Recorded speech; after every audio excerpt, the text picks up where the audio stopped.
Hi வணக்கம், எல்லாம் எப்படி இருக்கீங்க? Welcome back to my channel Ashvi's mom. இன்றைக்கி பார்த்தீங்கன்னா சண்டே லஞ்ச் விலாக் தாங்க இது. சண்டே லஞ்சுக்கு நான் என்னெல்லாம் சமைச்சேன், எப்படி சமைச்சேங்கிறது தான் நான் சொல்லியிருக்கேன். வாங்க வீடியோக்குள்ளே போய் பார்க்கலாம். லஞ்சுக்கு பார்த்தீங்கன்னா ஃபிஷ்ஷும் ப்ரானும் எடுத்துகிட்டு வந்தாங்க.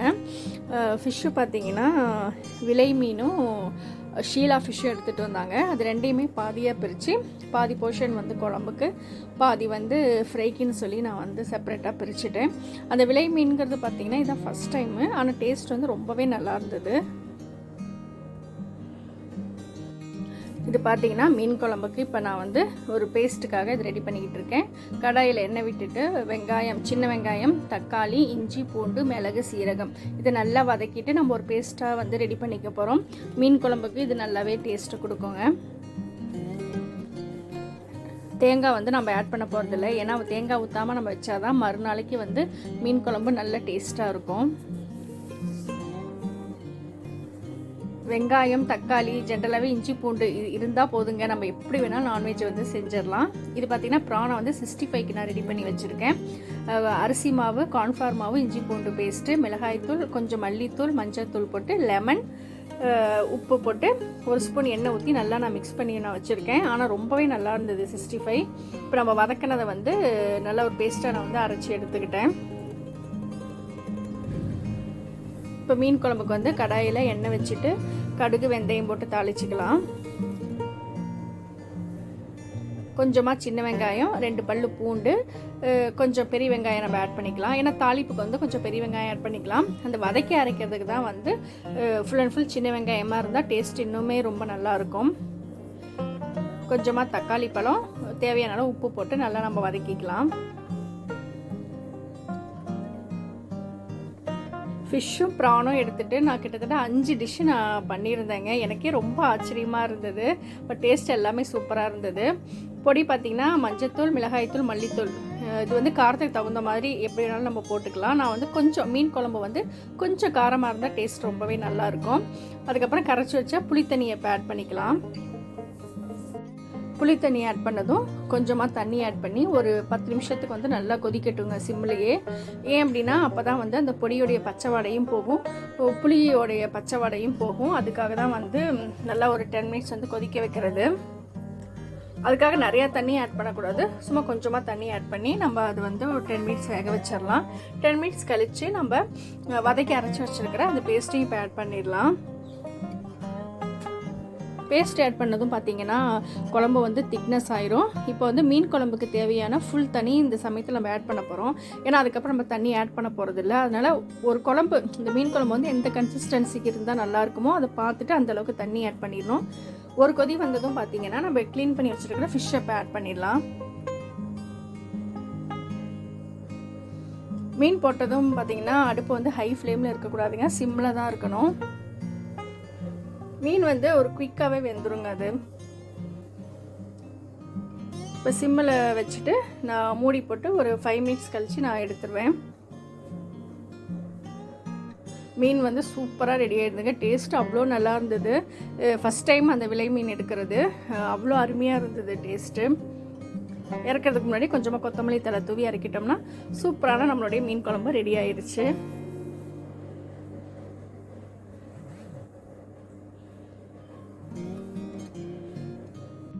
நெக்ஸ்ட்டு ப்ரான் தொக்கு பண்ணுறதுக்காக கடாயில் பட்டை, கிராம்பு, ஏலக்காய் அதெல்லாம் தாளிச்சிட்டு பெரிய வெங்காயம், கருவேப்பிலை போட்டு நல்லா நம்ம வந்து வதக்கிக்கலாம்.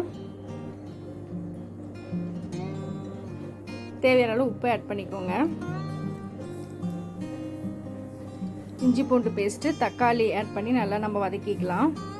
மஞ்சத்தூள், மிளகாய்த்தூள், மல்லித்தூள் ஆட் பண்ணிக்கோங்க. க்ளீன் பண்ணி வச்சுருக்கிற ப்ரானை இப்போ ஆட் பண்ணிவிட்டு தேவையான அளவு கொஞ்சமாக தண்ணி ஆட் பண்ணிக்கலாம். ஒரு 10 மினிட்ஸ் வந்து மூடி போட்டு வேக வச்சு எடுத்தோம் அப்படின்னா நம்மளுடைய ப்ரான் தொக்கு வந்து ரெடி ஆயிருங்க. ப்ரான் தொக்கு செஞ்சுட்டு இருக்கும்போது கரண்ட்டு போயிடுச்சு. என்னன்னு போய் பார்த்தோன்னா பக்கத்தில் வந்து தோப்பில் மட்டை எல்லாம் வெட்டிக்கிட்டு இருந்தாங்க, தேங்காயெல்லாம். அந்த ஒரு சேஃப்டி பர்பஸ்க்காக கரண்ட்டெல்லாம் ஆஃப் பண்ணி வச்சுருந்தாங்க. இப்போ வந்து இறக்கிறதுக்கு முன்னாடி மிளகுத்தூள் கொஞ்சம் ஆட் பண்ணி நம்ம இறக்கிட்டோம் அப்படின்னா நம்மளுடைய ப்ரான் தொக்கு சூப்பராக ரெடி ஆயிரும். கொத்தமல்லி தழை தூவி நம்ம இறக்கிடலாம். நெக்ஸ்ட்டு பார்த்திங்கன்னா இதுவும் முடிஞ்சிருச்சு. இப்போ வந்து பிரியாணி, ப்ரான் பிரியாணி. இதுக்கு எப்பயும் போல் தான் எண்ணெய் நெய்யெலாம் விட்டுட்டு பட்டை கிராம்பு ஏலக்காய் அந்த ஐட்டம்லாம் தாளிச்சிட்டு பெரிய வெங்காயம், இஞ்சி பூண்டு பேஸ்ட்டு, தக்காளி இதெல்லாம் போட்டு நல்லா நம்ம வந்து வதக்கிக்கலாம். எல்லாமே கொஞ்சம் கொஞ்சமாக பண்ணியிருந்தேங்க. ஏன்னா ஃபிஷ்ஷு ப்ரான் எடுத்தாங்க, அதை வந்து ஒரு எல்லாத்தையுமே கொஞ்சம் கொஞ்சமாக பிரித்து நான் பண்ணிட்டேன்.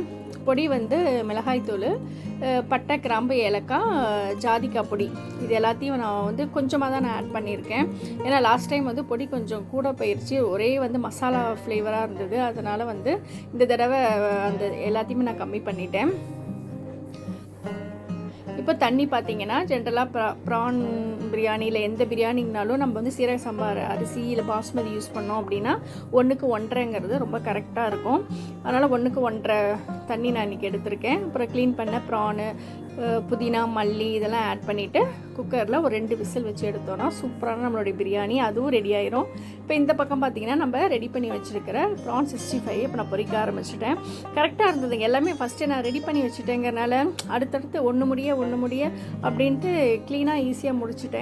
சமையல் பண்ணுறது கூட என்னமோ ஈஸி தான், ஆனால் அதுக்கப்புறம் அந்த கிச்சனை க்ளீன் பண்ணுறதுக்கு பார்த்திங்களா இப்படி இருக்க இப்போ கிச்சனை மறுபடியும் நான் க்ளீன் பண்ணணும். அதுதான் வந்து ஒரு பெரிய ப்ராசஸ்ஸு. இப்போ குக்கரில் விசிலும் வந்துருச்சு, நம்ம பிரியாணி இப்போ ரெடி ஆயிடுச்சு.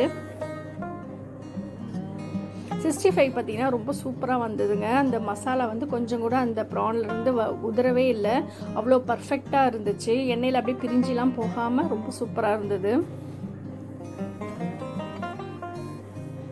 இதே மசாலா தான் நான் வந்து ஃபிஷ்ஷுக்கும் போட்டேன், ஆனால் வந்து கார்ன்ஃப்ளவர் மட்டும் நான் போடலை. மற்றபடி எல்லாமே அரிசி மாவுலேருந்து அந்த இஞ்சி பூண்டு பேஸ்ட்டு, மிளகாய்த்தூள், மல்லித்தூள், மஞ்சள் தூள், லெமனு எல்லாமே அதே தான் நான் ஆட் பண்ணியிருக்கேன். பட் கார்ன்ஃப்ளவர் மட்டும் நான் ஆட் பண்ணலை ஃபிஷ்ஷுக்கு.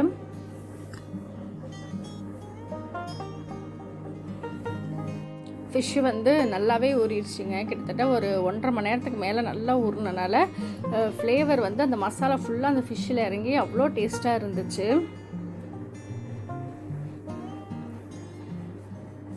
இத்தனைக்கும் நான் வந்து ஃப்ரிட்ஜிலலாம் வைக்கல, வெளியே தான் வச்சுருந்தேன். இப்போ வந்து உடனே சமைக்க போகிறோம், இப்போ மசாலா தடவி வித்தின் ஒரு 1/2 ஹவருக்குள்ளே நம்ம அதை ஃப்ரை பண்ண போகிறோம் அப்படின்னா நான் வந்து ஃப்ரீசரில் அந்த மாதிரி நான் வைப்பேன். பட் இதுக்கு டைம் நிறையா இருந்தனால நான் வந்து வெளியிலேயே நான் வச்சுட்டேன். ஏன்னா மற்ற குழம்பு, பிரியாணி இதெல்லாம் செஞ்சுட்டு தான் நம்ம வந்து பொரிக்க போகிறோங்கும் போது அந்த கேப் கொஞ்சம் நிறையாவே எனக்கு இருந்தது.